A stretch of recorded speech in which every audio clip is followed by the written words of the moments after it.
dear beloved, Boss Mike, Cervera. Natandaan nyo po ba yung Alcantara na district engineer, mga kababayan? Nako, eto na. Sinibak na ho. Oo, sinibak na. Pasok! DOH na sangkot sa maanomalyang flood control projects, sinibak sa pwesto kung sino yan. Alamin natin sa news scoop ni Ann Rodriguez. Ayan, mga kababayan, sibak na ho. Sinibak na sa pwesto ni Public Works and Highway Secretary Manuel Bonoan si Bulacan 1st District Engineer Henry Alcantara at Nako. iba pang opisyal ng District Engineering Office kasabay ng inilabas na show cause order laban sa mga ito. Yung tropa kaya, mga kababayan, Addictos Rix, ano? Boss Tato, ano? Ninang Lilito Nini, ano? Leo Paul, ano? Yung pong kayang mga tropa niya. Yung po kayang mga kababayan, tulad ho nila Villanueva, ano? Hindi pa ba kailangan sibakin na yan? Ano po? Abay, nakakahiya na ho sa mga taga-Bukawi. Oo, nakakahiya ho talaga yung mga taga-Bukawi. Nakakahiya. Grabe. Oo. Abay, tanungin nyo nga ho yung mga opisyalis nyo dyan. Kanyo ano bang gagawin nyo sa pera? Oo, napakarami nyo ng pera. Tapos sige pa ng sige. Sinibak na ho sa pwesto. Ito hong mga hinayupak na ito. Dapat limasin lahat, So ngayon, mga kababayan ko, alangan naman na sila lang. Hindi po dapat ganun, mga kababayan. Dapat lahat ng sangkot, kalkalin, ungkatin. Pangulong Bongbong, maniwala ka sa akin. Ito na yung ito, mga kababayan, manawagan tayo kay Manong, Manong Bongbong. Ito, tanggalin ko muna. Manong Bongbong, ito'y galing lang sa ordinaryong tao na katulad ko. Pagkakataon mo na to. Pagkakataon mo na to na kailangan sa panahon ngayon matuldukan ang korupsyon. Mga kababayan, kung kinakailangan, Manong, yang mga yan, bitayin mo sa lahat na pwedeng gawin para magkaroon ng hustisya itong mga nararanasan natin. Gawin mo na. Ulitin ko lang, maraming madidismaya kung walang mapaparusahan. Mga kababayan, maraming madidismaya. Sabi ko nga kanina ito Walang masama kapag pinanagot mo yung mga yan. Ang masama kapag walang nanagot. Oo. Kasi kung tanggal-tanggal lang yan, wala. Mahina. Maring Gina, Tama. Tuldukan niya ngayon, mga kababayan, magiging, yan ho yung pinaka, legacy niya.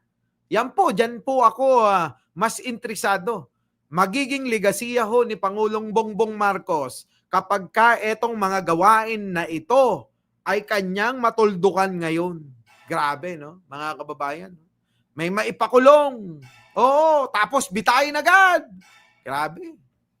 Siguro, mga kababayan, maraming tao naman, maraming tao na susuporta kay Pangulo pagka ganun, Hahanda siguro tayo. Sukdulan na iharang natin yung mga katawan natin. Kung dumating man yung pagkataon na pagkakaisahan siya. Di ba? Pero kasi, mga kababayan, eto na Eto na yung tamang pagkakataon na talagang na-expose niya na. Yung pong sandamakmak na mga mala demonyo, mala hayop na kukurakot ng mga pera nating mga Pilipino. Ito na. Tuloy natin. Pasok. Nasaan ka na? Ito na. Habang inilipat naman ng kalihim ang hepe ng Las Piñas Muntinlupa District Engineering Office na si Isabelo Balero sa DPWH Metro Manila 3rd District Engineering Office. Binigyang diin ni Secretary Bonoan na pananagutin ang mga opisyal at kawani ng DPWH na mapapatunayang responsable sa mga substandard o ghost flood control projects. Ito naman si Bonoan, parang bakla naman. Kung ako ho yan, mga kababayan, maniwala kayo. Di po ba may kasabihan ng mga bata tayo? Sino ho mga taga-norte dito? Yung mga nandiyan dyan.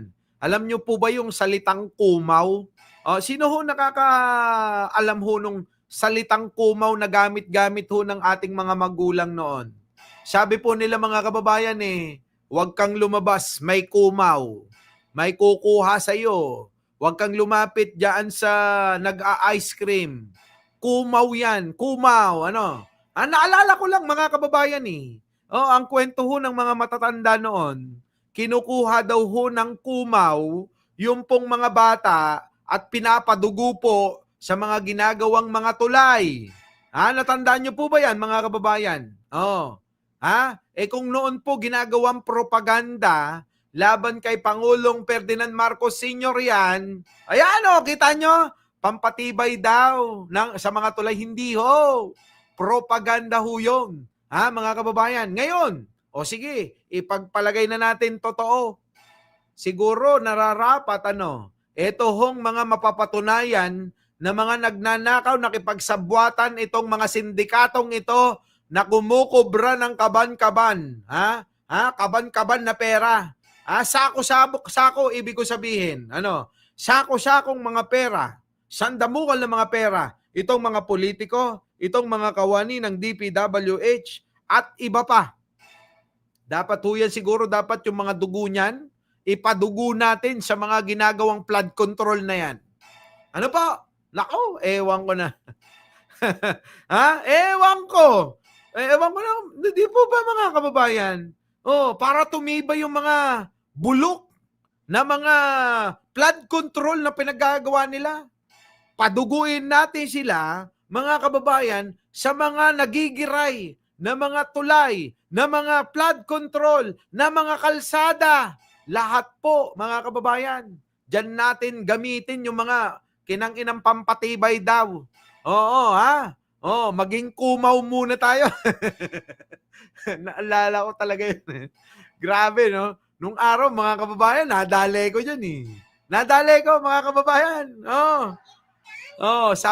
Sabi ng nanay ko, andyan na, di ba? Yung batingting, yung pang kampana ng sorbetero, tingining, ganun Siyempre, pag narinig mo yun, ice cream, mga kababayan, ice cream, di ba? Lalo na kapag sumilip ka sa bintana at makikita mo, mga kababayan, may mga bumibili. Tapos sasabihin ng nanay mo, huwag kang lumabas. Kumaw data. Hang ka nga mapan umas asidag. Kung nagkinyam, sige ka. Alaan na ka, isa ko na ka. Nadali ko doon, mga kababayan. Nadali ko sabi gano'n, huwag kang lalapit, ka. Isasako ka niyan. Pagka sinako ka niyan, nako, ipadara na ka. Ay, nakitam jay ara-aramid nga rangtay. Baro kang nga rumrumwar. Adar aramid nga gaming nga rangtay idta. Kailangan dati pampatigker. Partyenda ka. Jay daram, ibukbuk da. Ibukbuk da jar aramid nga sakat rangtay ko na. Dali ako Nadali ko, mga kababayan. Di ba?